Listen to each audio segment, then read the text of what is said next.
When you need to light a torchlight, there are small torchlights with one battery, and then you only get a limited amount of light. But if you add another battery to the torchlight, you'll get brighter.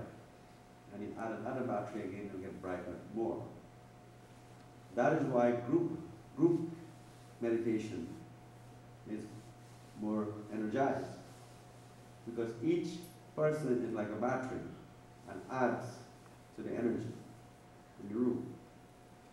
However, notice that each battery, the head of the second battery touches the feet of the first battery. Then you get then the current goes through. You turn the battery around, it won't work. So that's why we need the guru. So it says, Jaya Guru means victory to the teacher. Because for you to become brighter, you need the teacher. So you bow to the teacher. The reason why you bow to the teacher is because you put your head to the feet of the teacher. That's where the energy goes, just like the battery, and it passes through. So that's why in Hinduism, you see people bowing to the feet of the teacher, because they take the energy that way. So the devotee always has to take the bowing, by bowing, taking the energy from the teacher. So you'll see the person with the arati came and touched the feet, and that's the reason why, because she's getting the energy. So when we have more than one battery and everything, it gets a lot of energy.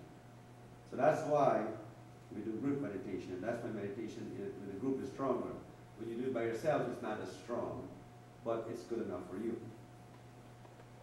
So like we always say, prana meditation or breathing meditation is one of the most important meditation, because it allows you to recharge your cells, recharge your battery.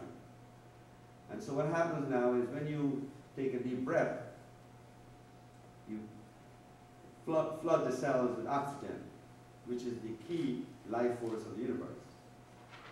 If we don't have oxygen, we have to wear helmets. And we have to get our oxygen tanks and so on. But look at, we are able to breathe this air so easily because it contains oxygen. But when the cells, our whole body cells work on oxygen and nitrogen and so on. And so when the cells do not have air, they are not able to work properly. And so a lot of people, when they suffer from gas pains and so on, and indigestion and back pain and so on, it's because the cells of the muscles that control that are not energized, don't have no oxygen, not enough oxygen. So as I demonstrated just now, that when the person breathed, they were able to energize the cells. Now what causes us not to energize the cells? Or what has caused our cells not to have energy? And it's what we eat. For example, we eat a lot of red meat that will kill some of the energy in the cells. So the cells are not able to breathe properly. Just like we are breathing, the cells are breathing too. Each cell is breathing the air in. So that's why sometimes we have a lack of energy, because the cells, people who eat a lot of red meat tends to be more lazy. People that eat a lot of potatoes, for example, tends to be what we call couch potatoes.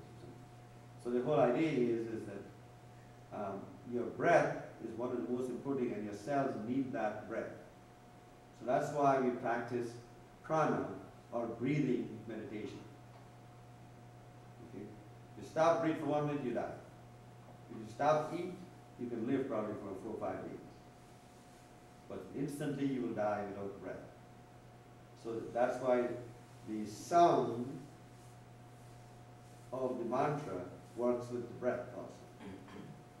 So if you say Om, right, doesn't work. But if you say Om from inside, Om, that's different. That comes with the breath. So anybody can say Om, doesn't help. But if you breathe it from inside, Oh, it energizes the cells, and as Dr. Oz said on Oprah, it energizes the vagus nerve. So now we're going to practice our meditation now. So you're going to have your hand like that, connected. The thumb and index finger should be connected, right? And you rest that on your knees, comfortable, make sure your body is a little bit relaxed. And while you're doing this, you're going to look for the light. What is the light? What is this light that we're looking for? The light in the center of the head, in between the two eyebrows, is called the light of the mind. In other words, the brighter that light is, the more intelligent you are, the more knowledge you have. As you gain knowledge, and as you gain understanding of the universe, so does the light become better. And then the different colors also are important. For example, you might see a blue light. The blue light is for Shiva, which is the Lord of Time. Because time doesn't stop for much. So it's blue. And then when you see a red light, that means that you are inviting the mother principle, or the principle of the mother. And then also, if you are seeing darkness and you're not seeing any light, that means your life is blocked. That means there is no flow of energy. So again, we all strive to see the light. So when you say the Om and you close your eyes, you have to visualize that white light. So we are our own best doctors in our life. We are the one who knows how we feel when we eat something. We are the one who can identify if we get sick when we eat something, or we feel good when we eat something, or something like that. And so what happens now is that if you know how to eat properly, you can also never get sick and never have these pains. And the key is to know how to eat.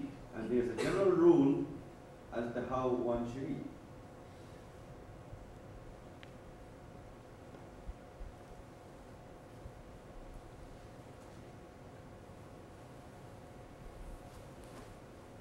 And so,